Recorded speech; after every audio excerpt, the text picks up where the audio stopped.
There we go. We're Okay. live.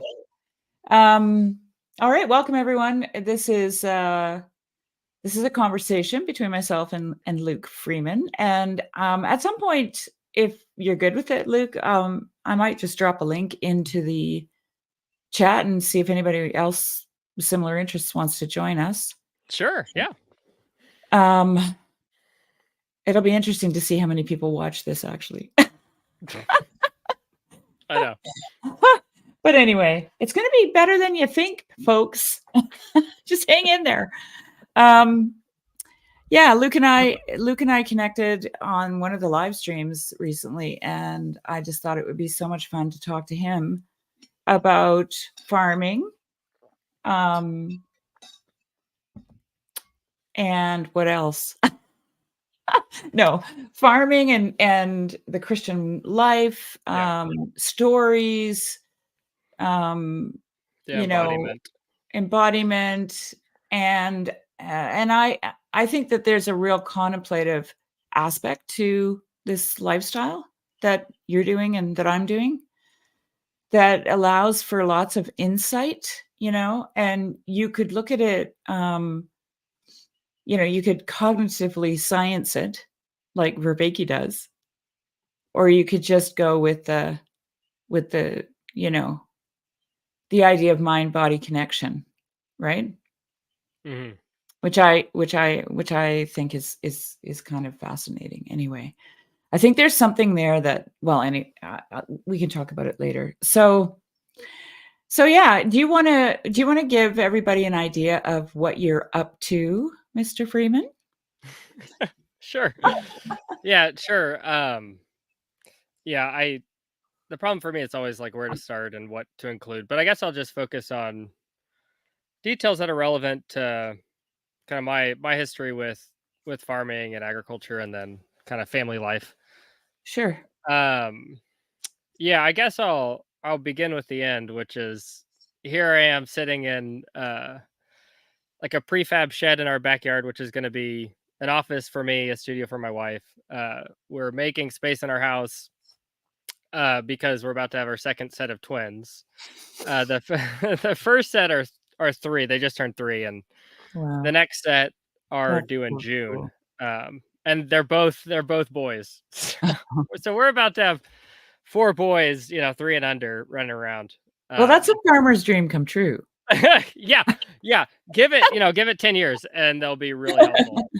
Yeah. Yeah, so we've got, I mean, a little house on 3 acres in Northwest Arkansas, like up here in the Ozarks. You know, really crappy rocky soil, but Is it's it? something to work with. Yeah, yeah. It's not Oh, the that's best. yeah. Uh What but just yeah. quickly though, like what makes it crappy? Besides the rock. Yeah, Besides the rock. it's heavily eroded. So the Ozark mountain Okay. range, here in Northwest Arkansas and Southwest Missouri, is one of the oldest mountain ranges in the United States. Uh, Oh, wow. but it, it's not really a mountain range. It's like an eroded plateau. Um, and so if you're on a ridge top anywhere in the Ozarks, all the good topsoil has been washed down into the valleys, the creeks, the Okay. hollers. Yeah. So all the good soil's in like a floodplain. And then if you're on a ridge Right. top, out of a flood zone, Yeah, you it's just just have heavily eroded soil, yeah. if What's that the makes is sense. it does it have a clay base or is it Yeah, sandy yeah. or what is it? Okay. Yeah. It's clay. I mean, there are some sections with chert. We have a lot of limestone. Um, and so like it's a blessing and a curse because we have a lot of water here in the Ozarks. Like we're blessed with a lot of natural springs, and there's just a lot of creeks and streams, Mhm. Yeah. and waterways. I mean, water just comes up out of the ground, but the ground's really porous, and essentially, I mean, where we're at, we have maybe 6 inches till you hit a clay hard pan. Okay. Uh, I mean, it's just not much topsoil to deal with, and also, I mean, if you're cultivating at all, you're just, I mean, essentially farming rocks. Rocks just keep coming out of the Yeah. ground. Yeah.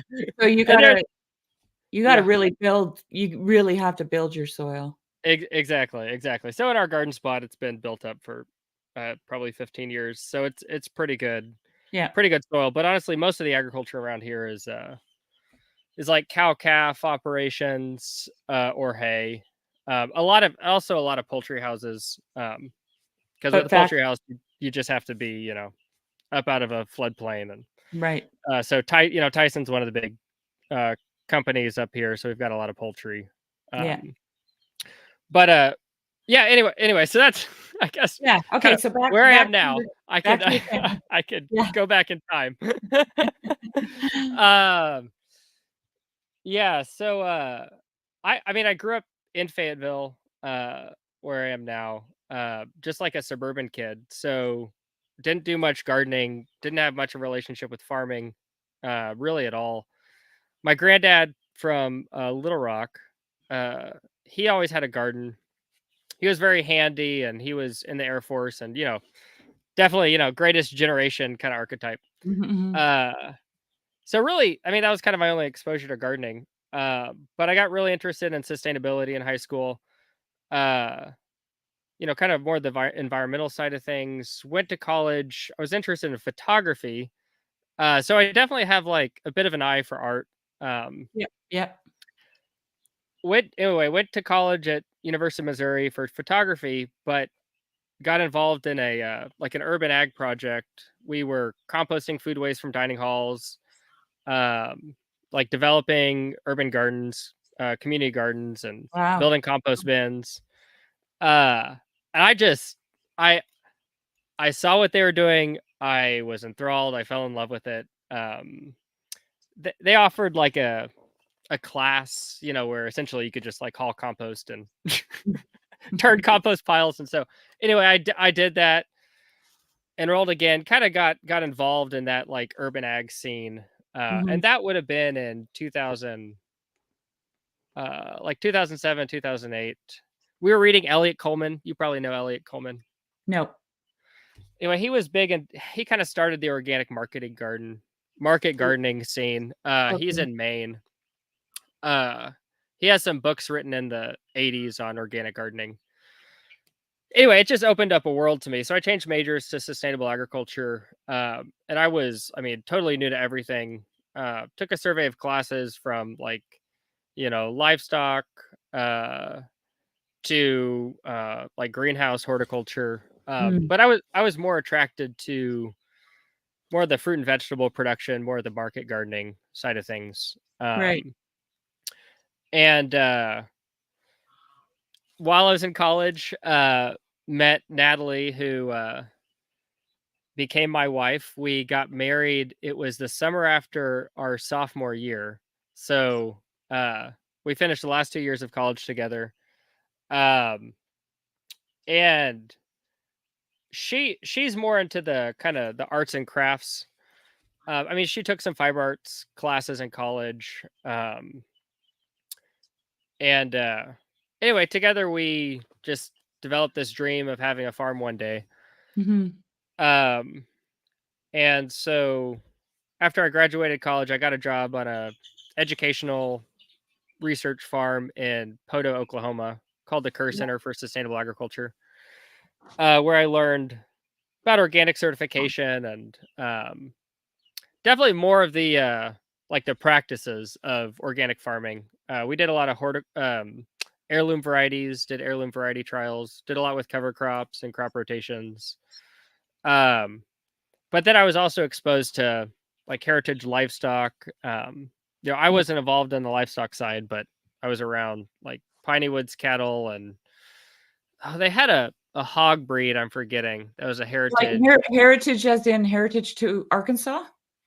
Yeah, or the region. Yeah. Yeah. That was Yeah. in Oklahoma. So they had some cattle that Oh, were kind of Oklahoma. like heritage from the Piney Woods of Mississippi. And Yeah. um anyway, so both on like the plant and livestock side got exposed to more the heirloom and heritage side of things. Um but yeah, that area of Oklahoma and Arkansas, it's like the River Valley of Arkansas. So we were living in Fort Smith. I was working in Podo, Oklahoma, like we had a dream of eventually, like maybe renting a farmhouse and having some land, but just it was pretty culturally depressing. Just not a lot going on for young 20 somethings fresh out of college. So Yeah, I can imagine. yeah, so we end up moving back to my hometown of Fayetteville, and I got a job at the university as a research assistant for a horticulture professor, and then got my master's in horticulture. So in that capacity, we're doing research on like growing blackberries and raspberries in high tunnels for season extension, and I did research on cover crops for vegetable production in high tunnels. And that's where, I don't know if you caught this on the previous live stream, that's where just like in a master's program in this very rationalist materialist framework, uh I both lost my faith and fell out of love with farming. Like it totally disenchanted my worldview. And I anyway, have to. I'm I'm grateful going for the to. experience, but I just want to I had to interrupt you. recover. I'm being plagued by my animals. So Okay. first the dog comes in, and now I have two geese sitting at my sliding glass doors here. And I really don't want them here any longer. Okay, okay. You gotta take care of it. They're literally staring at me in the window. Oh, okay. So now they saw me get up from my chair and they're leaving. But I have to go with a stick. Just a minute. Okay. Come on, you guys. Bye. Go on. I think this is gonna go a while. Like I've got two geese and a gander, and I think the one goose is setting now as of today. And she decided to use an old chicken coop that's near our house, and so now he's just going to wander around with nothing to do. He acts like a completely dejected husband. Oh, He wanders around. He's like, before that, he's so aggressive. Everywhere she goes, he goes. And then, if you walk near her, he attacks you. And then she goes and sets, and then he wanders around going, nobody loves me. A man needs a good woman. And I'm just like, oh, great, because I got 30 days of the dejected husband going. Anyway, that's funny. Yeah. Yeah. Anyway, so, yeah, I got my master's in horticulture, and what did I do after that? I took a job with Atra. Are you familiar with them? They operate, it's the National Sustainable Agriculture Information Service. But anyway, did a lot of like publication writing on organic production practices, and farmers would call and ask questions. And so I served as a horticulture specialist. And like a detail that I missed was just, I came to realization, it was, I don't know, shortly after I graduated college with a degree in agriculture, that that I wanted to farm, but farming wouldn't like pay the bills and pay for insurance. And maybe if I was still single and could live in a yurt making $5,000 a year or a van, maybe I could do it. Yeah, exactly. But no, I mean, I was married, my wife has certain needs. I was responsible for providing for this family. And so I ended up going more professional route. But at the same time, wherever we were had backyard garden, or here we are with something of a small farm. But it's kind of been parallel tracks of like the professional career in agriculture plus, which is great, right? Because you're still like in your lane. It's not like you're running around doing some other completely different job, like software engineer or something, and then coming home and shedding the suit and donning the overalls. I know. Sometimes I feel like it'd be easier if I had a career where I made a lot of money and I could just shovel that money into the farm. That would make things a lot easier. But I don't know. You got to do it. You got to do what you love. And yeah. Anyway, so gosh, we when I was at the university, we were able to buy this property, which was amazing. 3 acres right outside of town. We bought it from a couple who were homesteading on it. They had like 8 goats and a flock of chickens and already a garden site. So, I mean, for me and Natalie, we were like 25 when That's we pretty bought this good. place. Yeah. Yeah, we're 35 now. We were able to just kind of step into kind of like a little homestead and bought some goats with the property and tried that out for Yeah. 4 years till I got sick of trying to chase the goats down the road. So what we kind of focused on was chickens and the garden. At one point we had 60 laying hens and we sold eggs in town. And sold some produce, like did a little email marketing, had a group of families that we were connected with from various ways that would buy produce from us and buy eggs from us. And um, life kind of took us a different direction where uh, my wife had a blog, so she blogged about us renovating our farmhouse and about us starting this farm. And then that kind of developed into Instagram, and she'd host workshops like canning workshops at her place and crafting workshops. But we had an idea of starting a store, an online store selling farmhouse decor and like canning supplies and garden supplies and such. And that store just really took off. So it was 3 years ago. It was right before our twins were born. I left my professional career in agriculture to just go full time with our store.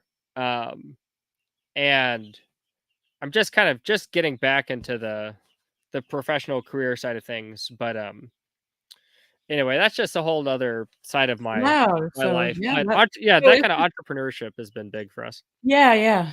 Well, I think most people who get into this lifestyle are at heart entrepreneurs, right? They're just like want to do Yeah, their own thing. you have to Like be. I haven't met a farmer yet who wants to be part of a larger organization. Oh, I know. Though sometimes I just crave structure. I'm like, I just want to show up at a place at a certain time, Well, yeah, be told yeah. what to do. The grass is always greener, right? It's always greener. Yeah, but you're right. You're right. I mean, and for my professional career, I'd host workshops and stuff, and it's Yeah. like trying to get farmers together is something like herding cats. They're just so fiercely independent and Yep. it's kind of have their own schedule and have their own priorities. But yeah, there is definitely that aspect of it. Yeah. Totally. Yeah, Yeah. but yeah, if you don't mind, Oh, Sherry, just so I can kind of know where we connect, do you mind just providing me with a little bit of like a window into what you guys are doing and where you're at yeah. in terms of farm? Um, well, we've never been commercial. Like we've never Okay, tried. I well, I shouldn't say that. Once we had a like a small herd of Highland cattle. When was that? That was, oh gosh, 20 years ago, maybe now, or maybe 18 years ago, something like that. And I mean, we live in the heart of cattle country in British Columbia. Like we're on a okay, natural, we're in like a natural grassland ecosystem here, and natural. There's also a very large First Nations community here, and has been for centuries. And they created grasslands with fire. right. Yes, yes, yes, yes. Yeah, Yeah, North America has so been managed for a very long time, right? it's been totally managed, totally managed. So I always kind of cringe whenever I say natural Yeah, grasslands, yeah, right. but anyway, so there are like this whole, you could look it up. It's called the Chilcotin, Caribou Chilcotin, but I live in the Chilcotin on the Okay, west side of the Fraser River. And it's a high plateau and it's just grassland. And so it's just full of ranches, like huge okay, ranches, okay. um, very big ranches. Yeah. And when we first moved here, we tried the Highland cattle thing to sell just there were a lot of local butchers where we could take our animals for slaughter and butcher, and then we offered people meat I think we were selling it for $3.50 a pound for a side of beef at the time, and we couldn't make any sales, and that was expensive, Wow. right? And that's Yeah. only like 18 years ago. Yeah. And people were like, "Yeah, no, thanks, but no thanks." Because either they had a grandpa or an uncle or an aunt or Yeah. a brother-in-law or somebody who they could get it from for. In the end, we ended up making more money just selling live animals on the hoof, for other homesteaders. So when we calved out, we just sold our bull calves as bulls and sold our heifers as little heifers. And we were like, okay, this is easier. We don't have to drive them to the slaughterhouse. We don't have to do any of that. But like neither one of us have any post-secondary education in agriculture. We never had the intention actually of ever building a business. My husband's name is Ulrich, and my name is Shari. And we thought about calling our place the Lazy Us Ranch. Just because we just wanted to do our own thing. We just wanted to have a place to raise our children, self-sustain. We didn't care about money. And I know that sounds really weird. I mean, we had enough money when we came back to Canada to be able to live without any overhead. So we were able to purchase our property outright. But I mean, that's not all it takes to live, right? And so after that, scraping together the basics for the rest of our expenses meant maybe 4 months of work every couple of years for my husband. Okay. And but we really self-sustained. Like we raised goats for 23 years. I milked goats for 23 years, Wow. Luke. The only time I wasn't milking was when they were kidding, right? Wow. Yeah. The month Yeah, the that's month amazing. before when they dried up, and then I'd let the kids, regulate the milk production, and then about a month later, I'd start milking again. Yeah. So I had like a 2-month break, but yeah, but I mean, of course, they didn't all kid at the same time and, all that, right? Yes. And then you're kidding. Like, if you're not milking, you're freaking kidding. Oh, did you ever have to disbud? I did that with our goat kids. We never did because we live Yeah. in a pretty wild place, and they need their horns. Yeah. See, ours kept So getting their horns stuck in the fence, so that's probably the worst thing I've ever had to do, is well, disbudding a kid. yeah, I just don't like we're like freedom lovers. Yeah. No, you're like, they have horns And for a reason, so right? what we did, because when we first got goats, we moved up to Telegraph Creek, which is just below the Yukon border, 5 hours from the Yukon border, right behind the Alaskan Panhandle. Okay. So our view was blocked by the United States of America. No, I'm just kidding. We actually couldn't see it. But and that's where we first got goats. We had not a clue about anything. We had gardened in Switzerland in our backyard, and I had gardened before I got married. I didn't come from a gardening family at all. My mother had no clue she didn't even grow houseplants, right? And I remember when I had my daughter, she was about 6 months old, and I ordered a truckload of good garden loam. I was living in Northern Ontario at the time, and it's on the Cambrian Shield, and all the dirt is sand. And Oh, wow. that is bedrock. Oh. So I basically had to put and I didn't do raised beds. I just put the soil on top, and I grew a garden, because I just wanted to.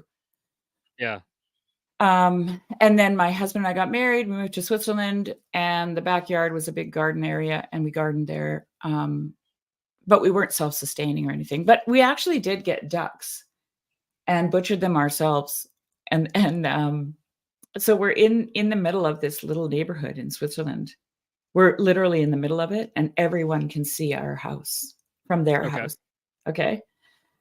And we wanted to do the butchering ourselves because we knew we were going to do this homesteading thing at one point, right? In Canada. And so at like 1:00 in the morning, we went out in our backyard when we thought no one could see us, and did in all our little cute little ducklings that had grown up into bigger ducks. So, Yes. so then we made the move to Telegraph Creek. We got goats.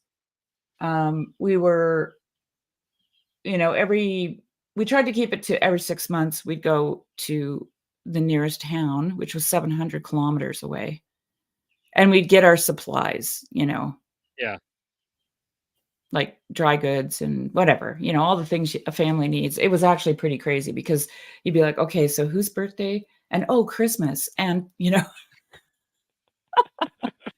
Wow. list was like, Yeah, that'd be quite the grocery list. oh my God. And you'd make it for months, and then we're renovating at the same time. So it's like screws and paint and Oh, goodness. lumber and yeah. So, what was I going to say now? Oh yeah. Well, it was really a matter of, just making sure that you were able to have everything you needed, even if you Yeah. didn't have everything you needed, right? Like, what is it that you really need? Everything gets pared down and nothing gets thrown away. Everything gets recycled, and so, the goats, we were using the goats for milk, but then they had to kid. So when they kidded, then we ate their babies in the fall, right? So Mhm. they Oh, all yeah. got butchered. We had chickens for eggs. We never raised meat birds there. We tried it here, and I just didn't like it. So we didn't do it anymore. And we had a huge garden. So the property that we bought, the guy that, I'll say, built it, because it was a shack, but he made 3 big, huge greenhouses because he saw like a niche for fresh fruit and fresh vegetables mostly, Yeah. in a place where everything had to travel 700 kilometers to get up. And by the time, like, there was a little convenience gas station store on the reserve because there was a reserve there, and the bananas were always brown. They were just always brown. Nothing was fresh, right? And so I guess his plan when he moved there was to grow fresh fruit and fresh vegetables and sell them to the community. But the thing was, the people that actually valued the fresh vegetables were all growing their own. Yes. Yeah. So, and anyway, so we had a big garden area, and we had 3 greenhouses. We only actually used the one; the other 2 we converted to other things, and we just self-sustained. It was interesting gardening there because it was the land of the midnight sun, right? And so you would get, like, in April, my eggplants would be like close to blooming in the greenhouse in April Okay. because by the end of April, you had almost 24 hours of sunlight up there. Wow. Yeah. And I had heads of broccoli Wow. that were like this. I bet your cabbage was huge, right? Oh, yeah. Like, the Yeah. plants were just like, "Oh," everything. The sun would actually just kind of, we had mountains across the way on the west side there, and the sun would, it would come like this and just go behind the mountain for about 2 hours and then come back up. So it never got dark. It That's wild. was just twilight at the peak, like longest days of the year kind of thing on either side of that equinox, right? Yeah.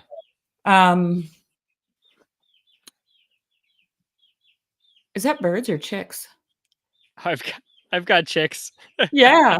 I'm like, that's Yeah, gotta be. there are 10 chicks in here. Yeah. Yeah. Okay. Okay. Yeah, that's what I was Yeah. working on this morning is just getting the coop ready to move the chicks out there. Yeah. Yeah. So I don't know if that, and then we moved here. We left the homestead, like the wilderness homesteading thing, after 3 years of literally working ourselves into the ground. Like Yeah. both of us were just wrecked. Like we cleared land, we built fences, we totally redid the house, we self-sustained, we homeschooled, everything was done without electricity, wood cook stove, wood heat. We had a boiler attached to the wood stove that gave us our hot water, and an outhouse. And, one winter our water line froze. Oh So, god. like it was just crazy. It was just crazy. We had a generator, but it was my husband got it from this really old guy in Vancouver who had like this warehouse full of used equipment, and it was probably from the 50s. And it was like I don't remember how many kilowatts it was, but it was huge. It was a Kohler diesel generator. Okay. And it was on a trailer, right? Yeah. And it was like firing up old Betsy out there, like it had a big shed of its own, and in the wintertime, sometimes when the temperatures got really down, we couldn't even get it going. So like, and he only used it for power tools, basically. Okay. Everything else was just done by hand. Yeah. And then the people we were living with up there, like we didn't live with anyone on our property, but all our neighbors, they were all pretty much ex-hippies from the 70s. And Okay. Okay. they had, moved up as far away from civilization as they could get. A lot of them actually, not a lot, but a number of them. And from people that never ended up staying, people in the past, they were draft dodgers from the Vietnam War. Ah, They were wow. Americans. Wow. Yeah, and so they were, when those people moved up there, they were traveling into Telegraph Creek, which was about 20 kilometers, with dog sleds. Yeah, packing up their kids, to go get their mail and whatever, Wow. And Wow. I had one neighbor, Barb McCutcheon, and she said whenever Mondays rolled around, she just started crying and she couldn't stop because Monday was her wash day. And she did everything by hand on a washboard and had to heat the water on a wood stove. And, she said by the end of the day, her hands were raw. Yeah. Just raw. I can only imagine. But Wow. it was like, oh, wow. It was like one of the most incredible experiences of my whole life, Then Yeah. we came here, and here we have 160 acres. Okay. And but most of it is timber. There was a natural swamp meadow here, and because of the way that the land is here, the old timers used to hay those. Uh-huh. Because the plateau it's semi-arid, Okay. right? And so you get runoff in the spring that fills up all these low-lying areas, and probably lots of groundwater that trickles into those places as well. And they stay kind of wet. Okay. But by the end of the summer, they've dried out enough that they can be hayed, I see. right? And so traditionally, that's how people hayed here. They hayed all the low-lying swamp meadows. And there's lots Okay. of them. Lots of those things here. So we had a big swamp meadow in the back, and then we've got a couple fields out here, and an old homestead from 1914 on our property. That, the first homesteaders, they came from, actually, these guys came from Oregon, and the Canadian government was offering quarter sections or half sections. Uh-huh. So a quarter section is 160 acres Okay. for free, but you had to develop it within a certain number of years as a farmer, right? And then it was like officially deeded to you. And so this property's been an old homestead for for many years. We have lots of water. We have naturally sloping land. I took a permaculture course, Okay. and you know, we were supposed to draw plans for our land, Uh-huh. and I'm like, you know, he was like teaching us about swales and all this, you know, Yes. all this Yes. stuff. And I'm like sitting there with my pencil going, I said, "Well, can I just show you my land because I just really don't know what to do." And he goes, "You already have naturally swaled land." I'm like, "I know." Perfect.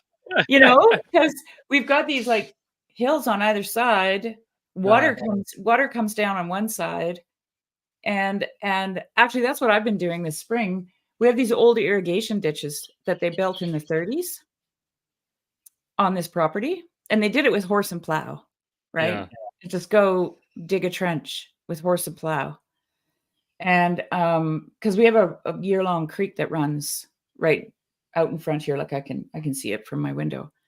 And they would divert that creek into the irrigation ditches and flood irrigate these fields. And we've kept a couple of them open, but there's a couple that just kind of grew over. So I've been actually cleaning those out this spring, digging them out again, Okay. and running water through them because we had no snow this winter, and then or very very little, and by March it was completely gone and just nothing but wind. Oof. And so we're super dry. Yeah. And last year we had a hay shortage, and I'm just like, I'm all panicky this year. So Yeah, I'm that's like scary. out there, you're trying to irrigate my fields, you know. Yeah. So anyway, you know, that does that help? Does that give you an idea? Oh, yeah. No, absolutely. I mean, kudos to you, Sherry. I feel like I've been just living, the comfy life. Well, I'll tell you this also. We never bought any farming equipment until 2 years ago. We bought a subcompact tractor because my husband's 65. I'm gonna be 62 this year. Yeah. And so I'm just like, I can't turn compost piles by hand anymore. Like I've got 5 foot 5 foot high, 8 foot wide compost piles, sometimes 2 or Ah, 3 of them. And yeah. I was turning those all by hand. And, you know, not because like we probably could have bought a tractor at some point, but we both really felt like it was beneficial to our health to just do the work. If you can do the work, Yes. do the work, right? Right. And so that's what we did, and we had nothing but time because we never had any other commitments. We didn't have outside jobs. I mean, I'd get the odd part-time job in retail just to, you know, when the kids were teenagers mostly, just to get them all the extra crap they wanted, you know? But Yeah. essentially, we just did, you know, yeah, like we've devised so many ingenious ways to do things, you know? Like people are always astounded. How do you move your hay around? Because we get these like um anywhere between 600 and 1,400 pound bales delivered, Uh-huh. you know? And the trucker shows up and he's like, where's your tractor? We're like, no, we just push them off by hand. He's like, okay. So Gosh. we're just shooting them off the truck, you know, as much as, you know, me and my husband, and maybe someone's there to help. Who knows? Often not. And then we've got cables and you know, slings, and we hook them up to the truck and drag them around and move them in. We're just like, It's amazing. it You make is. it work. Yeah, we make it work. Yeah, well, it's interesting hearing you talk about, like, hippies settling into your area because in the Ozarks, that's very much a part of Yeah, the I can history imagine. here. Just because, I mean, from the perspective of, New York City, going to, like, the Ozarks of Arkansas is pretty much, like, the most nowhere place you can think of. So we've Yeah, got a bunch of, like, yeah, I mean, ex-New York City, uh, getting away hippies, from it all. Yeah, yeah, getting away from it all. So that's definitely part of the legacy up here. It's interesting though because, it used to be a pretty rural area, but where I'm at in Fayetteville, we've got the university here, but like in Northwest Arkansas, we've got, I mean, Walmart is just like 2 towns over, the headquarters of Walmart. So it's really developing. Uh it's almost like, the new Nashville, the new Austin, and Oh, so wow. there's definitely more of That's what a happens when New York City hippies move in. Yeah, yeah, I mean, in this case, it's more like it's more like California, uh, like the exodus from California. It's like these Okies, who Okay, okay. have family from Arkansas. You know, they well, they I guess they'd be Arkies. Arkies who traveled to California during the Dust Bowl, the Great Depression, like they're coming Right. back. Oh, Exodus from interesting. California. Yeah, Uh, yeah. but gosh, anyway, so that's an interesting similarity. And there's still it's so fascinating because there's still you can see like something of a different flavor between like the native Ozark farmer Mhm. homesteader and then those who moved here like in the 60s or 70s but are homesteading and living the life. um Yeah, I, one of the things I noticed about it because moving here, we moved to a place where everybody was native to the land. Like, yeah. not First Nations native, but, like, had been several generations farming and ranching mostly. It's mostly ranching here. Um, and they have a totally different relationship to the land compared to my ex-hippie neighbors, in Telegraph Creek, Yeah, yeah, right? yeah. Their houses were funky, they did funky things, they did, like, sometimes everybody had to laugh because some stuff was just not very well thought out. Oh yeah, yeah, It's just yeah. not, right? Because they don't have that generational experience. They're just coming at it, for the first time, right? And we've done the same thing. Like, my husband Oh and I yeah. recently we're like, "Man, why didn't we think of this sooner?" Just doing Oh. things so much more simply, you Oh, I know? know. I know, but I think that's kind of the modern condition. And I mean, one Yeah. thing I was wanting to talk to you about was like the motivation behind it because for me, I mentioned I just grew up kind of a suburban life, grew up on a dead end street with kids. We played in the road, went to public school. It was a great childhood, but it was this kind of like, suburban, easy life, disconnected from the land, disconnected from Mhm. hardship, Yeah, um, from like kind of the rhythm of life, from like, death being necessary for life, you learn that quickly that's processing the first chickens. lesson. That's the first lesson. Um, and so for me, I think like falling in love with farming in college was very much about all of a sudden my eyes being open to, and this sounds so trite, but like it was through composting and learning about, Oh gosh. kind of the decomposition of waste becoming, fertility for new life, and You know just what? that. That is not trite. Actually, composting is a sacred magic. I'm Okay. serious. Okay, No, good, good, good. I'm in good I'm company. dead serious. I had so many insights composting. And that's also part of why I did it by hand because I'd be like, "Hey, honey, see you later." And it would be like 5 hours to turn a pile, you know? And I'm Oh, looking yeah. at it, and I'm just, like, contemplating and, Oh, yeah, discovering seeing the all steam coming up, right, from the pile the and steam. I got all the some mushrooms over mycelium. here. There's a Yeah. snake curled up there. Oh, a mouse Yes. has made a nest, and she's carrying her babies away before I get over there with the pitchfork. Yeah. I'm Uh-huh. like, "Hurry up, honey, I'm getting closer." And the toads, yeah, I'd uncover because I usually cover them because it's so Uh-huh. dry here, and I'd uncover my compost, and there would be all these toads just nestled in. Uh-huh. They Yeah. make these little caverns, and Uh-huh. they'd be all nestled in, and I'd be like, "All right, guys, everybody out." Alright, guys. And then sometimes I'd have to help them, put them somewhere else, and then I'd see them hopping back to the compost pile. Like, it's warm. It's comfy. Yeah. Yeah. No, Yeah. and just like you said, the whole the whole, the whole, what, theme of fertility, Yeah. and turning something that is basically like capital D death Yeah. into life.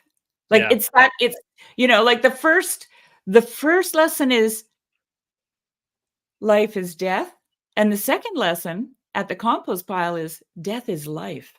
Yes. Those Yes. are Yes. really deep lessons. They they they are. They are. And Yeah. I find it something that I continue to meditate on and reflect on.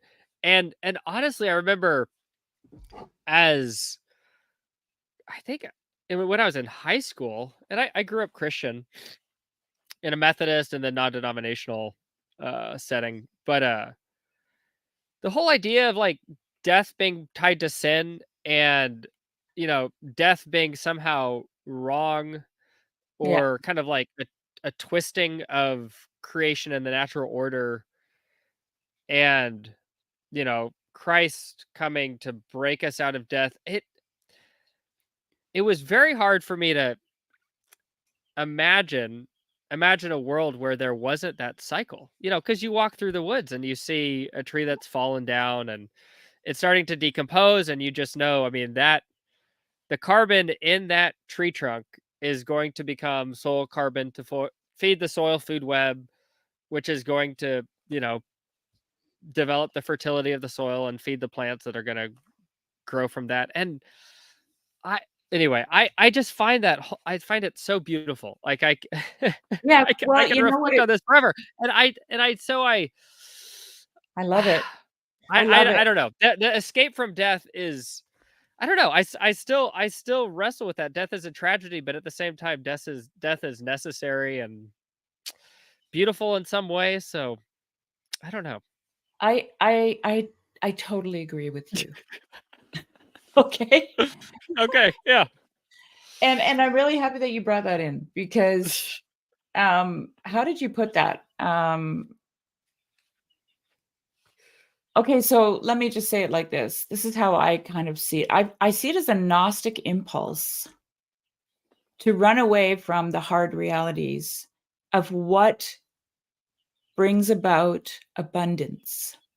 What brings about abundance is death, yeah, right?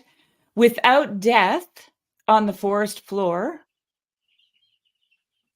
there's nothing but actual death, right?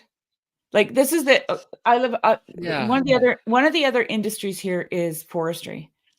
And one of the big mistakes that they made in the 80s was they brushed. So they would go in, they'd log an area, they'd tree plant it with the species they wanted back, right? Uh huh. For the industry. And this is all crown land. Like in Canada, we have like government owned land. It's called crown land, okay? Okay. And then they get the rights to log it, and they have to pay a stumpage fee to the crown. That's how the crown makes money off of it. Okay. But they would go in and tree plant. So let's say they cut down all the pine and all the spruce, and they really only want their pine is booming, and they're making the most money on pine. So they go in and they plant pine, okay? And then the pine starts coming up, and they go in with machinery and they brush it. So they go in and they cut down all the willow, all the alder, because that's what pops up as soon as it's clear cut. Like it actually, that one of the things I can say that's nice about clear cut is it creates habitat for ungulates, deer and moose and goats. Yeah. I used to take my goats into clear cuts a lot. And but they would go in and they would just mow all this stuff down so that their pines could grow, Right. right? In Well, an ideal environment, right? yeah, in their perfect ideal environment, yeah. Yeah. And but what they fail to realize, and what's becoming more and more obvious through actual science, is that the the seed trees, which they leave, so they'll leave these huge old pines or old Douglas firs or whatever on in these clear cut areas. And if the things don't blow over because they're so solitary, if they do survive, those big trees will create groves of alder, groves of poplar, groves of willow, and it's all through mycelium. Yeah. They, Oh they man. Yeah. send nutrients, right, to these other trees because these trees create soil Yes. because they're deciduous. Uh-huh. Okay. And it's that they need the nutrients from the soil in order to nurse their own babies. And so there's this thing Yes. going on underneath the soil from these giant, massive, monstrous trees that are just like they move at such a slow like Tolkien's portrayal of the Ents is just like so good, It's wonderful. right? Yeah, And yeah. I don't even know why I started talking about that now. No, I that's was that's on to wonderful. something. That's wonderful. I mean, it made me think of a few things, but one is with, you know, I'm sure you know this, but you think about the carbon cycle, uh, which is how, I mean, essentially you build soil. Um, is it's plants that are, harvesting sunlight, um, and then they're, combining that with, carbon from the air and water from the ground, but then they're pumping that carbon from the air, taking it in through the leaves, pumping it into the ground. And and also, I mean, you look at deciduous trees, their leaves are storing the carbon, the leaves fall, break down and die, and then that puts carbon in the ground. So in some way, I mean, without that death, without the tree leaves Oh, falling, that's what we were talking about. you're not going to get carbon in the ground. You're not going to build Yeah, fertility. I mean, this is no. just it's like the pattern. This is the pattern of the world, the pattern of the cosmos. And it Yeah, also, when you're talking, I thought, just to relate this specifically to Christianity. So I wrote this down. The seed bed is fertilized by the death of the martyrs. absolutely. Yeah. Yeah, Yeah, and then the other thing is, like, okay, so I used to have woofers here. Are you yeah. familiar with woof? And Yeah. yeah, and oftentimes so for the first few years that I did it, I had it open to not vegans because I had to cook, okay? So it's just like And they're annoying. So. but vegetarians were welcome. And so I had a number of vegetarians here, and they were just like, "Oh, the poor baby goats," kind of thing, because they're all destined for and I'm like, Yeah. "Okay, just think about it. If I kept all the goats that I ever birthed on this property for the last 23 years, what would be left for the other goat like, for them to eat? Yeah. They would eat themselves right out of house and home, you know? Exactly. Yeah. And then in order to feed them, I'd have to just let them all roam free across the Chilcotin Plateau, and somebody else would kill them. Yeah. Someone else would kill them. Or, I mean, one thing I heard about, the Middle East sections that are uh desert now is, I mean, it was overgrazing by, goats and sheep. I mean, Oh, I can imagine, yeah. and that, okay, this is the paradox, right? An abundance of life eventually leads to sterility and death. I mean, without that balance Yeah, and of the and life and death, you get, chronic wasting disease and deer, or, you get desertification. yes, I know. This and we're all smiling. We're talking about killing animals, and we're like, "Yeah, isn't that great?" Eh, But well, but I mean, what it does, it's it really it puts important. your life into perspective, honestly. I mean, it Yeah. it made me think of COVID. COVID, everyone was losing their minds because I think it made them, probably for a lot of people, for the first time, really contemplate their own mortality, come Mhm. face to face with the fact that they would die, and it drove people insane. Yeah. And I felt like people who had a familiarity with just living on the land, I mean, rural people and also religious people just did not freak out the way No. that, like, suburban and urban liberals did, who just, Well, because it feels they're like that also project is about avoiding death, and yeah, and they don't see death either. people living in the cities. They just don't see it, right? If they see Yeah. it, it's wrapped in plastic and it costs them $50, right? Yeah. Oh They're like, yeah. oh yeah, I'll have that. So just quickly here, Luke and Shari, do you butcher your own meat too?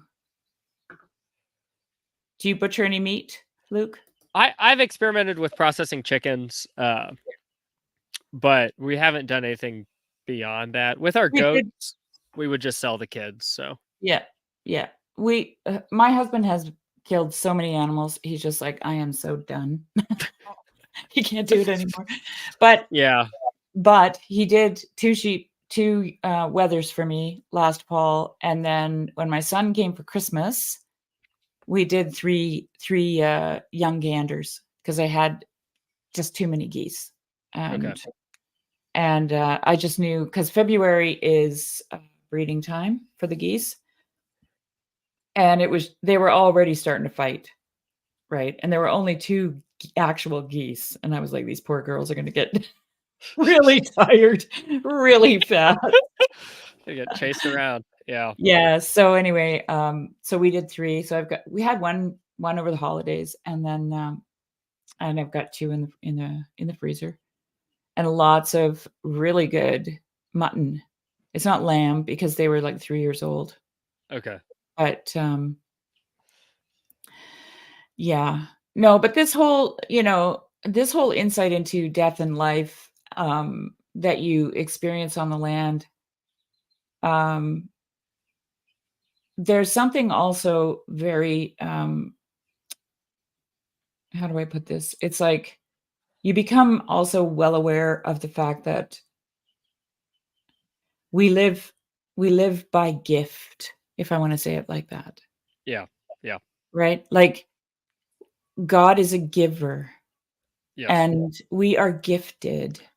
And so there's a sense of real gratitude, I find, right? For every day, you know? Like, Yeah. if you're living in an apartment in New York City and you want to go out for a picnic and it's raining, you're pissed. If you're a farmer and it's been super dry and you look out your window and it's raining, you're grateful. Right. Right? Like there's Yeah. just a totally different relationship to these things, I think. And so yeah, there's that too, right? This just Yeah.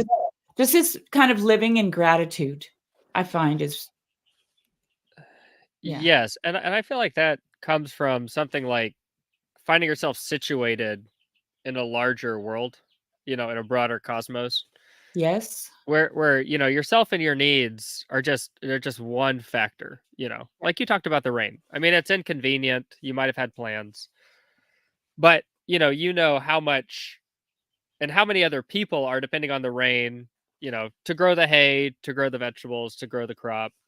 Um, and so I think it's so much of it that I've found is just kind of discovering my context, feeling situated.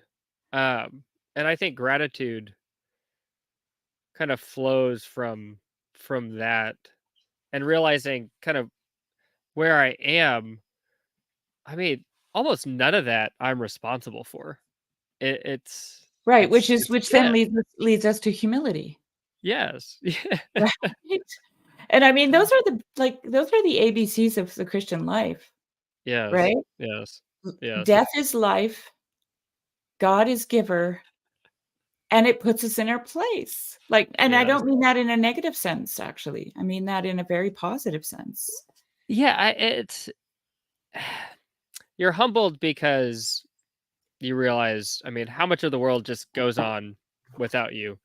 But then you also think, I mean, your particular needs are um they're accounted for.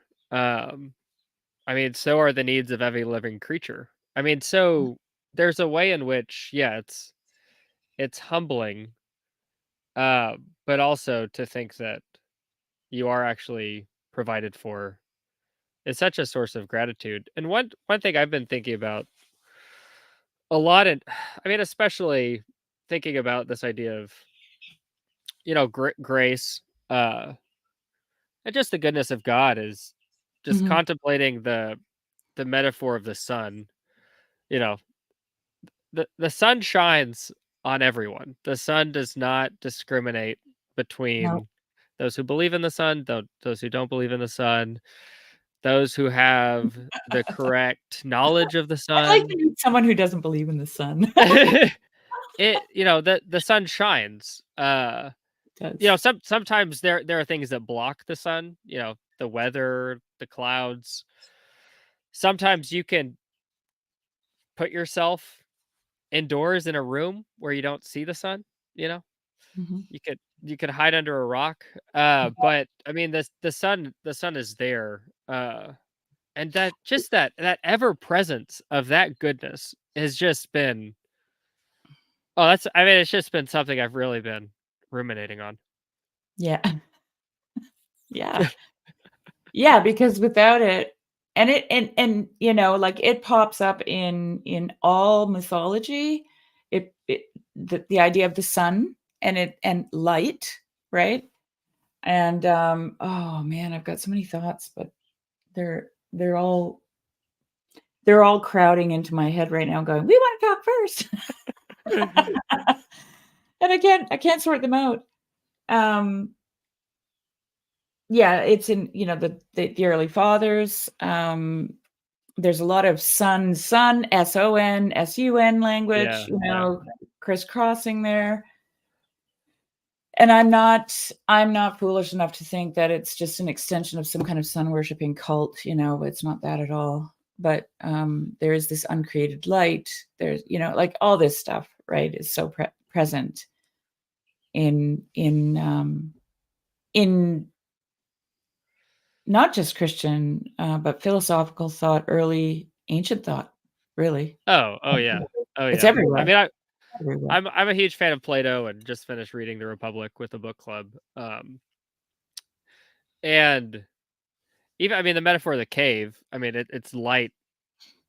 It's light which, one is traveling towards, Yeah, yeah, And there's so many parallels with the Christian spiritual path. And yeah. I absolutely love the prologue to the Gospel of John. Um I mean again, just, light in the world, um seeing the light, recognizing the light, turning to the light. And I've also been thinking of I mean, you just see that in plants. I mean, the way the plant will bend itself toward the light. I Uh, know. Well, this and is I was sorry to interrupt you, but I'm gonna lose it. This is one of the thoughts I had was about this co-creative act that we do with God, right? In this, not saying that nobody else can do it, but in the life that you're living, the life that I'm living, there's a real sense of co-creation, right? Because yes. Oh we yeah. don't have control of the sun. We don't have control of the rain. We don't have control of the diseases or the pests or the any of that, right? And like one of the things that we never did was use pesticides or herbicides or nothing like that to control stuff. If we had a problem, we just had to deal with it in whatever, like pick the fruit now or right. And it was, it wasn't a repetitive problem actually because we never monocultured, right? Like Yeah. like all these problems appear when you engineer it in a way that is not natural to the land, right? Yeah. Yeah. Yes. I mean, I think it's oh gosh. I mean a lot of these disease issues, yeah, they're kind of symptoms of I mean, modern ways of farming, industrial farming, but it's almost like a modern framework, which is to have a lot of just one thing, just the amount you need, to have it last a long time, for the produce to escape death on the shelf, to have a long shelf life. Yeah. Um, Well, this is why I yeah, was mentioning the seed, like the tree planting and the monoculturing of forest, because what ended up happening here was we ended up with pine beetle. And the pine uh-huh. beetle completely devastated the logging industry here. It just killed every pine tree Mm, under, like all the old growth. gone. That was the first to go. And then I think only trees like maybe this big around could handle the pine beetle. And Yeah. it was because because when they cut down, when they stop that nutrient process that's happening in the mycelium, that's aided by these groves of poplar and alder and willow, right? When they cut those all down, the nutrients in the soil, like the nutrients that are being shunted off to these younger seedlings, they're just not there. And so you're growing sick trees. You're growing Yeah. weak, sick trees right from the get-go. And then the beetle comes along, has a couple good winters, right? And it survived because these little suckers, they need 2 weeks of minus 40 degrees Celsius in order to die. Okay. And that just hasn't been happening here. Yeah. So they survive a couple winters and then their numbers explode and then all these sick trees like get hit and they just die. Yeah. Yeah. They're not anti-fragile. No, they're not. Well, by their nature, they are, but the environment's been so modified. Yeah, just I mean, when you were thinking about that, it made me think of just that concept. And I grow a lot of our transplants in the greenhouse. A big part of transitioning plants from growing in the greenhouse to Mhm. going outside, it's called hardening off. I'm sure you're Yeah. familiar. Yeah. But for anyone who's listening who's not familiar, it's just that slow acclimatization to the external environment, because in the greenhouse it's ideal. There's not a lot of wind, temperature's pretty stable. Um, the sunlight's filtered through glass or plastic. So slowly the plant has to get used to what it's actually like outside, which is full sun, wind, rain, spikes in temperature. And it takes a while. And if a plant Adversity. Yeah. Yeah. adversity, it's stress, it's adversity. I mean, to me, it's just the perfect metaphor of, you know, Okay, here's another developing an anti-fragile I know, and here's person. another thing. What makes a plant fruit, Luke? What What makes a makes them plant fruit? fruit? Uh, or are you talking about stress? Yeah. Yeah, yeah, yeah, yeah. Oh, I know. Um, yes, and it's the right amount. I mean, it's you can definitely kill a plant through stress, but at the same time, I mean, the best wine grapes, the growers will subject the vines to a certain amount of stress to bring out certain flavor compounds Yeah, and in the grape. even if you're not commercially growing plants, like fruit trees or whatever, like I've got a linden tree out here that I grow for the flowers because I harvest those for tea. Okay. And I had one year where the temperatures were mild and it rained almost every day for like 3 months and it never bloomed. Huh. And then I've had other years where I'll look out there and the leaves are kind of curling and it's really dry and hot. And I'm just like, oh, am I, is my linen tree going to be okay? And boom, it's just full, eh? Yeah. And then you know what happens? It rains. As soon as it blooms, and I'm out there trying to get these things in before they turn brown, because as soon as the rain hits them, they turn brown, and I don't like Okay. it. They're still good, but I just like the looks of them when they're nice and perfect, the flowers. It never fails that it starts raining. And see, this is the cycle this is where you get the gratitude. You're just like, I couldn't have designed this any better, you know? And like because of the lifestyle that we've had, we've never engineered our stuff. Like we don't even have a light in our chicken coop. We have no Okay. heat in our chicken coop.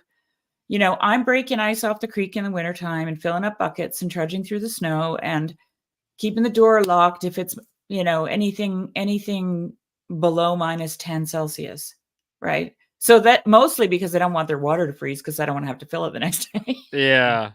you know and my old girls, if they're old, they start going in the wintertime kills off the old, right? Yeah. And And then I've got hired hands, like I've got weasels, you know, and they keep control of the mice, and I have to give them my eggs because that's their pay, right? So, like last winter, I went to the chicken door. I'd left the chicken door open for the night because it was actually warmer. And I was coming in with the wheelbarrow. So I opened the gate and I came in with the wheelbarrow, and this little weasel pops his head out the chicken door and he's got an egg in his mouth. And I'm like, "Well, hello." And you could just see his face. He was like, "Shit. Now where am I gonna go?" Right? 'Cause you can only fit that egg through certain places, you know? So then I go in the chicken coop and the egg's laying there with a little tiny hole in it because he clips a hole in it for his teeth so he can hold it, eh? uh, And and, um, and then he runs into a crack. It's a log coop. So he runs into a crack in the logs with his head, but his body's sticking out. He's like, "She can't see me." So so I go like this on his tail, and he goes, and I said, "You forgot this." And he took it, right? Takes it from my hand, and then I just step back and he goes out the door, you know? So I keep wow. this deal going because I am so grateful that there are no mice in the chicken coop because they go through chicken feed like you would not believe, Oh, yeah. Yeah. right? And then when there weren't any eggs and there weren't any mice because he ate them all, I brought him cat food. So he would Uh-huh. stick around. Yeah. So there are just because we've never luxury farmed, we've always like hardcore farmed, Yeah. Um, there are ways to do these things that are really like working in step with God's creation. Like Y there's always something that will mitigate that other thing. If you just wait, it'll come, right? It comes. yeah, yeah, Like, it yeah, might be a you flock probably of just have to birds. sacrifice your preference for how you want it to go Like and right just now, kinda for example, we have accept. a really bad tick year. Okay? We're having tick like we haven't had a bad tick year for a long time. And this is actually an area for ticks. And you know what I noticed? Tons of what are they called? Uh red-capped kinglet or something. They're a tiny, tiny little bird. Okay. Like little tiny, and they sing like a soprano in an opera. Like they're just Huh. beautiful. Wow. And loud, and I went for a walk in the woods the other day and around a lake, and they were just all around me, and they weren't afraid of me, and they were on the trees, and, they were picking stuff off the trees. I'm like, "What are they after?" Then I realized ticks. So, like, they're in droves, right? So what when one and this is true with mice, like, so you get a big mouse year, and it's a good year for lynx, you know? You get a big rabbit year, it's a good year for lynx and owl and bobcat and, you know, wolves and coyotes because they eat tons of it, right? Not good for you, but Yeah. something else will emerge in abundance out of that curse of whatever it is. You know what I mean? Yes, It's so yes. Oh, interesting. absolutely. Absolutely. Well, it just makes me think the acceptance of change, there being a balance that comes. I think this has been a lesson that it's kinda hard for me. By nature, I like to control things. This is probably why I went into horticulture. Plants are easier to control than animals, you know? And so so I think, Go just farming and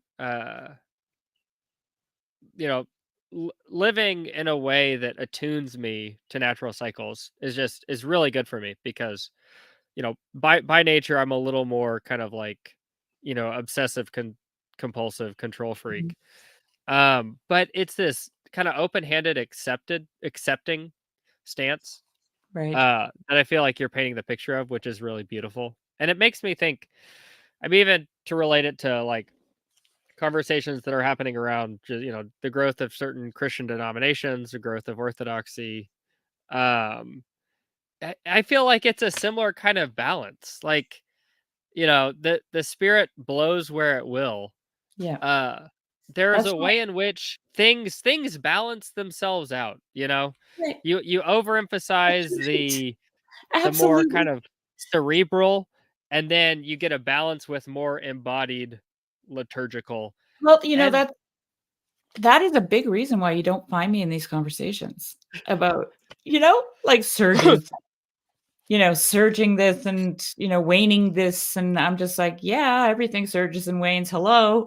I've seen it yeah, over and over. Like I'll have a year probably coming up here any minute now because right now I've got weasels. I'll have a year where there aren't any. uh-huh. Something will decimate them or something will move in and kill them, and that'll be the end of that, right? And they'll have to wait for another 5 or 6 or 7 years or whatever it is for their cycle to come up again.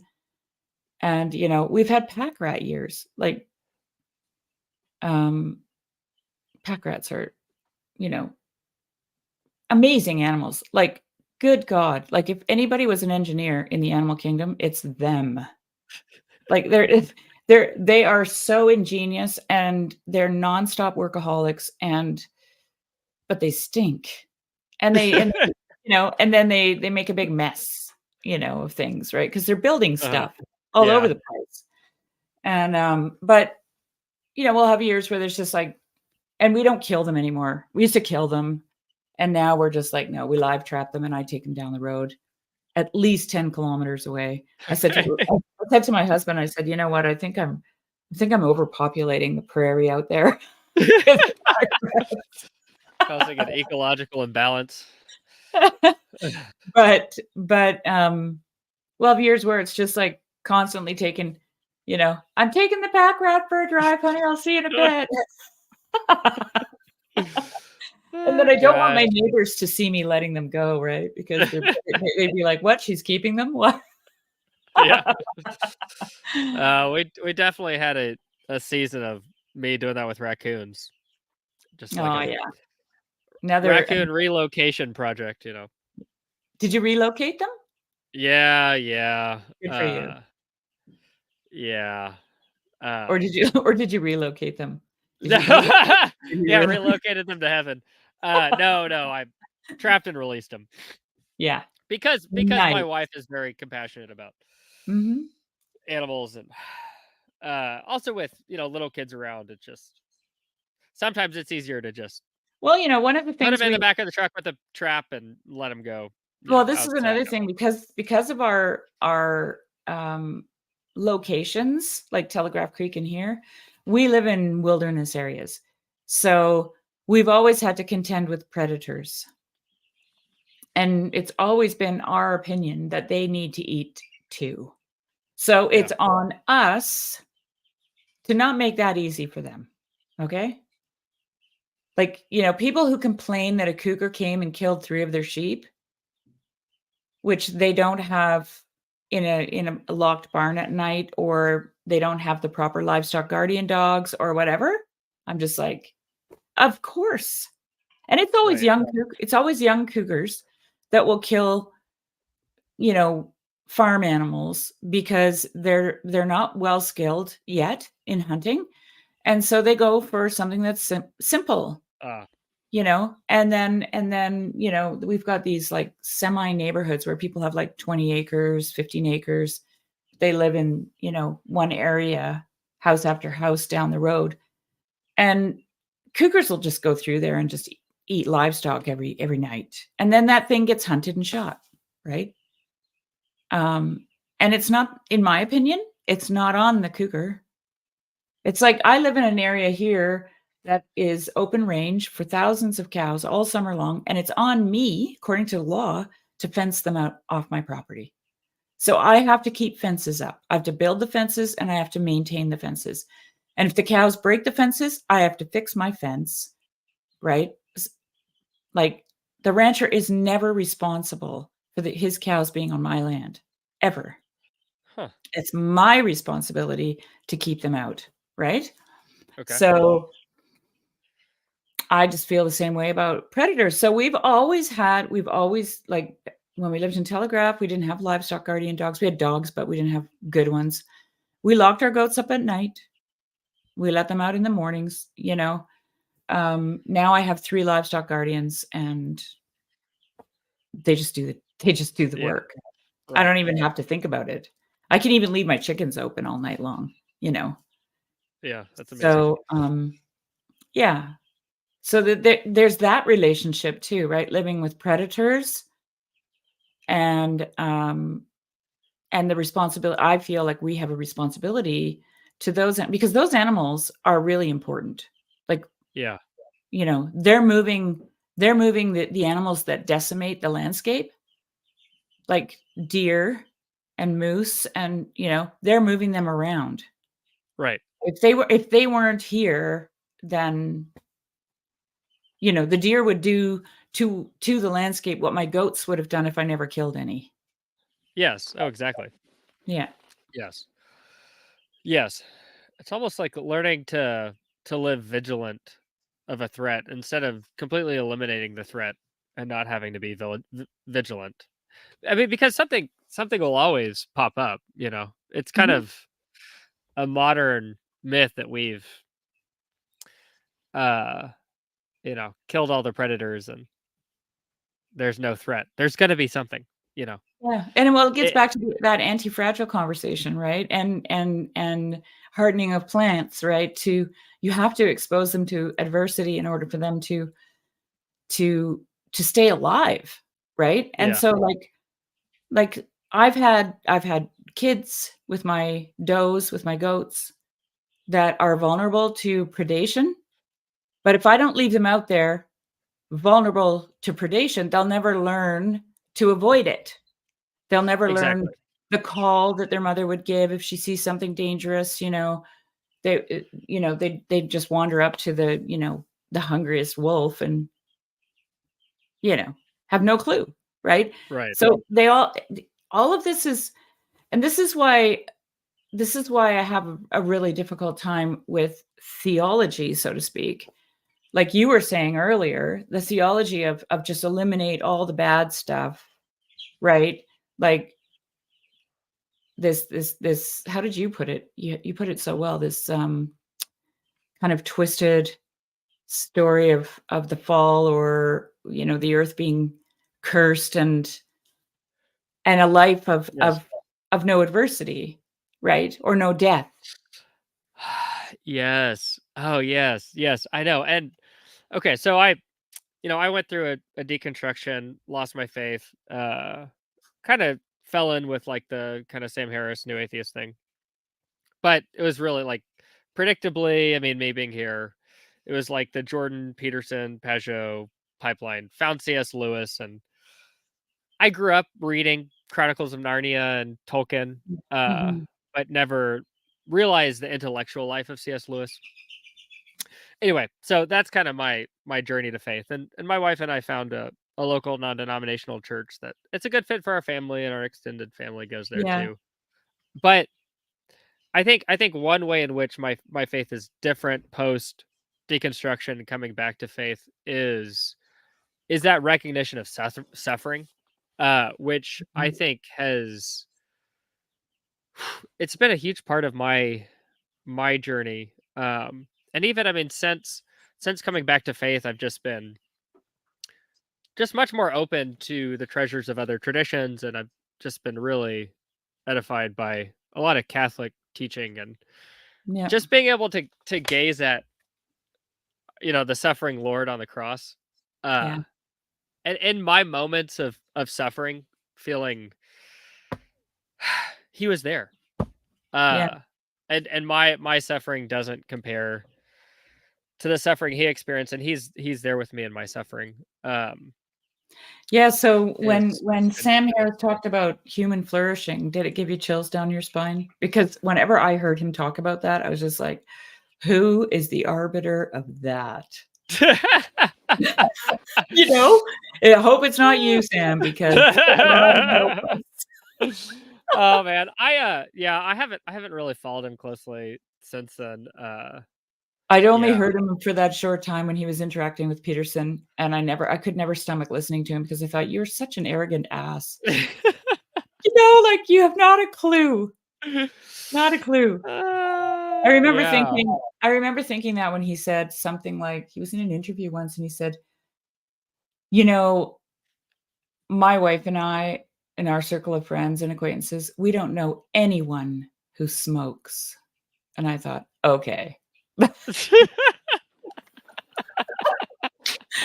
Alrighty, there we go." Yeah, there you go. Yeah. Oh, I know.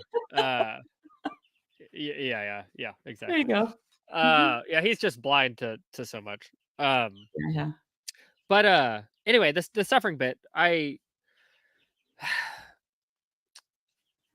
Anyway, I there's just been a lot that's gone on in our lives. That Mhm. that has And it's been about to. yeah, and it's about to. I mean, yeah. Like having twins is something of a traumatic experience.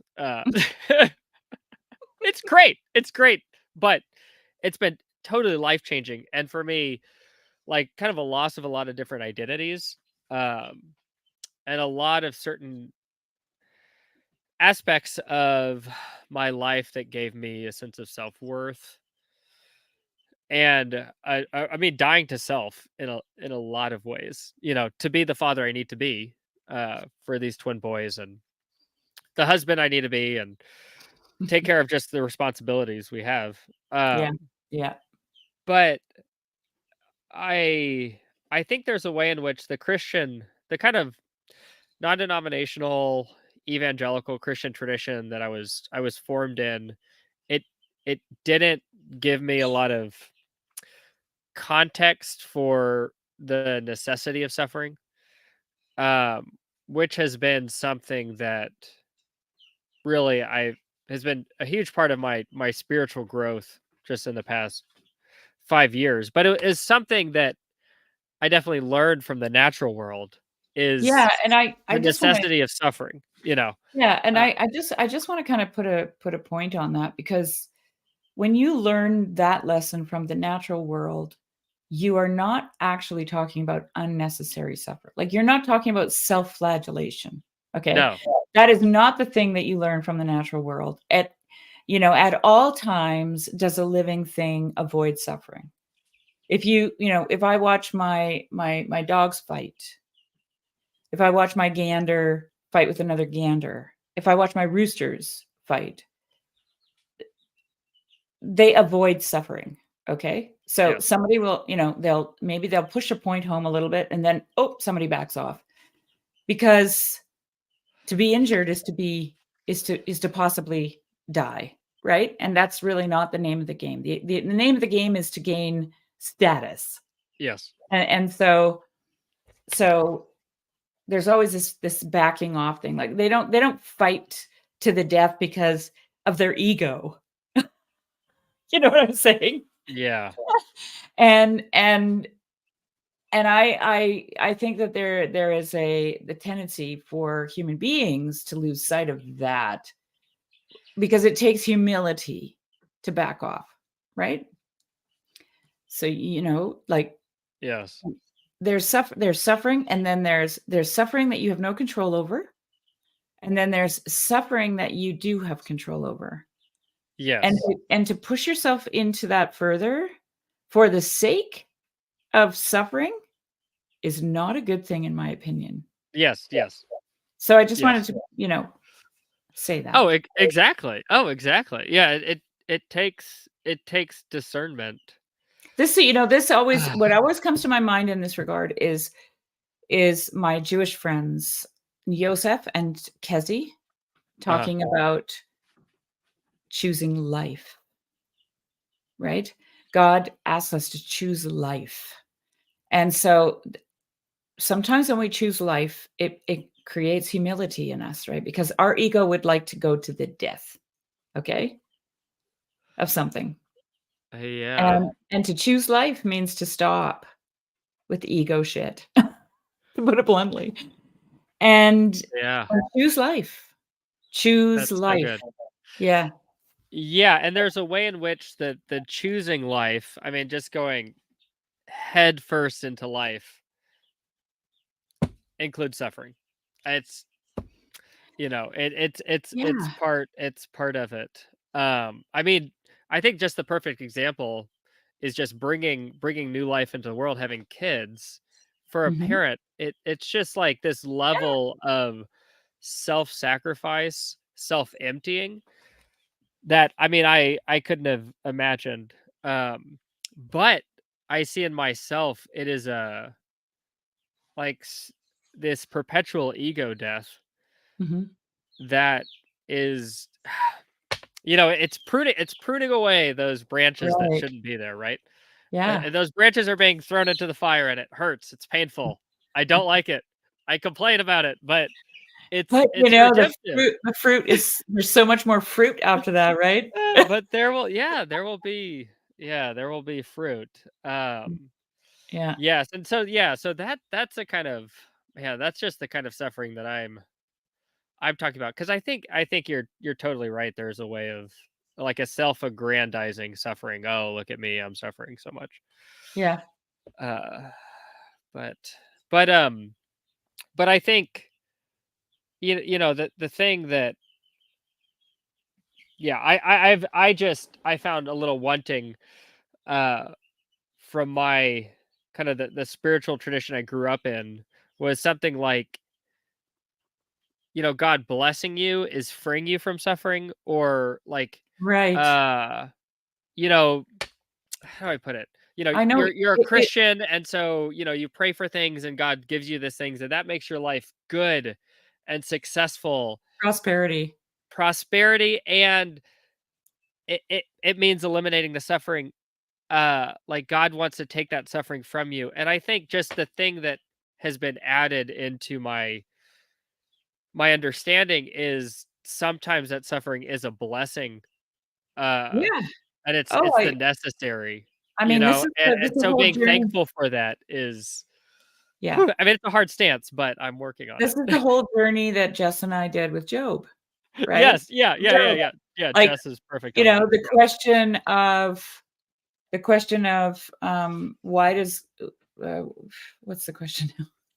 My mind is going blank. Why do the wicked prosper and the righteous suffer? Yeah, That's the question Moses asked God when he said, "Put me in the cleft of the rock," or, "I wanna see your face," and God said, "I'll put you in the cleft of the rock and you can see my back." Okay? That's all you get. And it's the same question that's happening in Job, right? Because the friends are, and I think this is such a human tendency, it's karma. We have a mechanistic view of the yeah, world, yeah, yeah, right? yeah, So we think, oh, if you do good things happen. If you do bad things happen. And see, you must have been bad because look at all the bad things that are happening to you. yeah, It's easy. We always want the easy answer. But God does the opposite, right? And the righteous are suffering. And there's this great part in Job where Job has this like aha moment. He's like, wait a minute, because his friends are going, only the wicked suffer. You must be wicked. You must have a secret sin somewhere. And Job's like, he's sitting in this pile of ashes with covered in boils, and his friends are driving him nuts. And he goes, the wicked aren't actually suffering, okay? Like, I've seen them laughing, and they've got fatted calves, and their children are healthy. Like, get a grip. This is not what you think it is. Right? yeah. I love that part. Yes. But they've got themselves so convinced that it's this and this. And that's, all you have to do. And like I said to Jess, like God is like a vending machine, right? Yeah, You yeah, you put the money in and you get the thing out, right? So if you didn't put the right amount of money in, you're not going to get the thing you want out of there. So you need to go back and figure it out with God, right? So whatever it is you need to do to get your thing, do it. That's what his friends are saying to Job. And Job's yeah. like, yeah, I'm putting money in here and nothing's coming out except disease and pain and suffering, you know? Oh, yeah, yeah, and I think what I've realized is that, you know, my relationship with God, and that transformation that happens is something like God saying things in me that I can't even see, or ways that I need to change that I'm not aware of, that I'm going to be resistant to. And Yeah. it's through that process, of suffering and difficulty, that aspect of me, of my character, that needs to be shed, it gets shed, and I'm transformed in ways I didn't know I could transform. I become the person I didn't even see that I could be. It's like I don't have that perspective to it in the long run know what's good for me, because what I think is good for me is essentially comfort, you know. And Right. So this just takes me right back to the weasel story, right? So um I remember years ago when we first had our first weasel here, and they're just tiny. They're actually the they're ermine. So they're the ones that turn white in the wintertime and they have a little black tip on their tail. okay.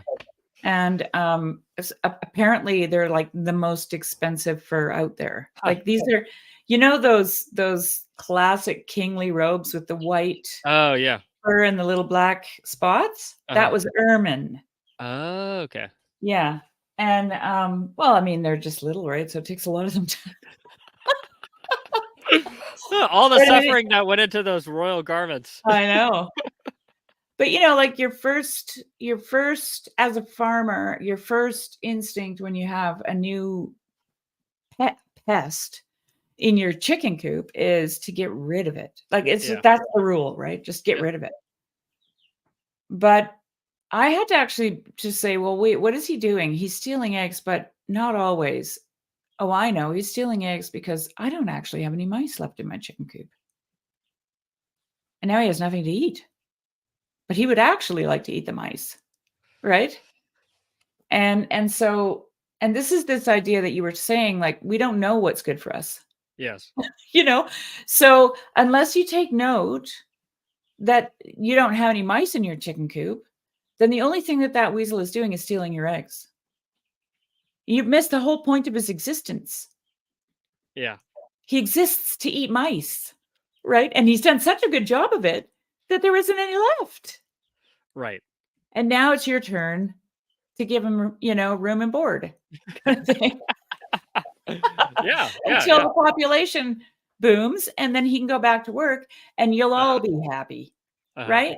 You'll all be happy. So, yeah, give Uh-huh. an offering to ward off the mice. It's true. It's true. Absolutely Yes. true. And you know what? You know, I started there's you'll love this book, I think, Luke. It's Uh-huh. called Martin Shaw recommended it to me Okay. in the conversation I had with him. It's by a guy named David Abrams, and it's called Spell of the Sensuous. And I haven't even I started it a long time ago and I haven't gotten back into it again. But one of the stories in there is he went to Bali or something like that, I think. And he noticed that there was a ritual. He went there. He's an anthropologist, but he also worked as a musician. I mean, a magician when he was putting himself through university. So he did street magic and worked in restaurants and stuff like that. And so when he got his degree, they sent him to these more primitive cultures to hang out with the shamans Okay. because because he developed like a whole philosophy around magic. David Abrams did. And he's not a Christian, okay? Just so he's not a Christian. But he's in Bali and he sees every morning this woman come out with a plate of rice and she puts down a plate of rice at the different directional corners of the house, like in the yard. So east, west, north, and south, right? And he's like, and they're offerings to the ancestors. And so he thought, well, I wonder what's happening with that rice. Because, later in the day he'd go and it would be gone. Right. And he just wondered, what the heck? Where is it? And so he was always really respectful of their, rituals and stuff. But one day she put it out there and he thought, I'm going to go see what she's doing, what happens to it, And he said, and to my astonishment, these pieces of rice are floating in the air. And then he goes, and then I realized that the ants were taking it away. Huh. Okay. So every morning she would put these, things of rice at the different corners of the house, and then the ants would carry it all away. Right. And he realized that there was a combination thing going on here. There was the wisdom of the ancestors, right? To keep the ants out of the house. And there was also the worship of the wisdom of the ancestors. And there was this cooperation with nature, all happening in this ritual. Uh-huh. It, it really resonated with me because I've had these cooperative relationships with different creatures, in the woods and on the farm, and everything has its place and Right. its job to do. And even in the garden, plants cooperate. There's nitrogen fixing, there's nitrogen sucking, there's yeah. And then birds, well, birds are a whole different category altogether. They're just amazing. Yeah. Oh yeah, yeah, and I mean it's kind of like what we've learned with AI, how complex things are. It's so hard to build it from scratch. I mean, the same thing happens with trying to grow plants inside in an artificial environment. Yeah. There are just so many aspects to the natural ecosystem that we just weren't even paying attention to, like the whole, soil biome aspect of it, all these soil microorganisms that are necessary for plant health and help plants fight off diseases and help, provide plants with nutrients that would be hard for their roots to take up. That Right. yeah, if you try to just construct it yourself, it's almost impossible. There are too many factors. And so it requires something like a recognition of that, the what is it, like the necessity of every piece, and then also almost making sacrifices for the system. Like I think about, a big thing in organic crop production now is cover crops, which is essentially just, planting a whole crop that gets sacrificed back into the soil. It Mhm. You grow up the crop, you mow it down, you till it in, and I mean that's a sacrifice of labor, of Totally. time, of money into the soil to feed the soil biome, the soil food web, to Yeah. grow fertility for the next crop. It yeah, You I should think there's you should there's have a seen. beautiful aspect of that. Yeah. I have to tell you some, like, okay, so this is what I was doing yesterday. I have my sheep in a smaller area around the barn in the wintertime for feeding, right? And have you got to go soon? My wife just called. I Okay. was thinking if she left a message. She didn't, but wrap up here Okay. shortly. But you can finish the story. How about 10 minutes? Yeah, 10 yeah, minutes? that sounds good. That Okay, sounds good. good. Um, yeah, anyway, so I've got 16 sheep, and manure collects over the winter, right? And so I've got these. So the barn's here, there's a smaller pen and a fence and a gate that I can shut them into. Then they can go through the gate into a bigger, grassier area. It's about 3 times the size as the one around the barn. And there's a gate on that, and then there's another area about the same size that they can go. So it's just more space in the wintertime and early spring when I don't want them on the pasture. But anyway, so the middle section, because they spend a lot of time out there all winter, was full of sheep manure, you Uh-huh. know? And I had already raked out the smaller area around the barn and put that on my compost pile. And this is like a few inches of sheep manure that's been pulverized into powder, basically, right? So I'm actually shoveling it with a snow shovel. Okay. Yeah. Yeah. and and I thought, well, I can't really do that down there. It's like 3 times as large as the thing I just raked out. So how am I going to do this? I want to get this off the grass so the grass can actually grow and not get, over fertilized. And then I thought, oh, I'm going to get my lawnmower and I'm just going to keep the blade up and just blow it right into a pile, Uh-huh. that's what I did yesterday afternoon. And in the middle of it, this hailstorm blew in with 50-kilometer-an-hour winds. And I've got this like fine dust of sheep manure coming out my lawnmower because I've blown it all the way down, like halfway into this pasture. And now it's like this thick on the ground and I'm mowing it and it's pumping out of my, and the wind's blowing it back in my face. Oh man. And I was just covered. Oh my gosh, my hair was about this big. Wow. Anyway, that's what I was doing yesterday. So after this conversation, I'm going out there again to snow shovel it into my. I bought myself a little manure spreader. Okay. It Yeah. goes in the back of my, because I'm trying to build pasture now, and that was something we didn't really care about when we first moved here because we were gardening, sustaining ourselves. The livestock weren't so many that we had to. But now I'm becoming a grass farmer. The more, Oh yeah. the more livestock I have, the more I'm a grass farmer. Yep. Right? Yep. That's all I care about. Oh, So, totally. yeah. Anyways. Yeah. Well, let's wrap it up so you can go. This was a real pleasure. Oh, it was great. Yeah. Yeah. I feel like we just got the tip of the iceberg, actually. Oh yeah. Oh, totally. We're gonna do this again. Yes. Absolutely. No, absolutely. No, it's so fun chatting with you, Shari. Thanks for reaching out and yeah. Well, we'll great stay to in touch. connect on this. Yeah. I know you've got some big events coming up. Yeah. I'm not sure how many more live streams I'll be able to jump onto, but anyway, Right. I'll be listening even if I can't join for a while. Yeah. Well, we'll touch base, and maybe by the time you're able, Luke Johnston will be able, and then we could all do it together because it would be a lot of fun, I think. Okay. Yeah. No, that'd be great. He's doing some really interesting things too. So Okay. yeah. Awesome. Well, I'd All love right. to meet him. Great. All right. Well, thanks, Shari. Yeah, thank you. And thanks everyone for joining us.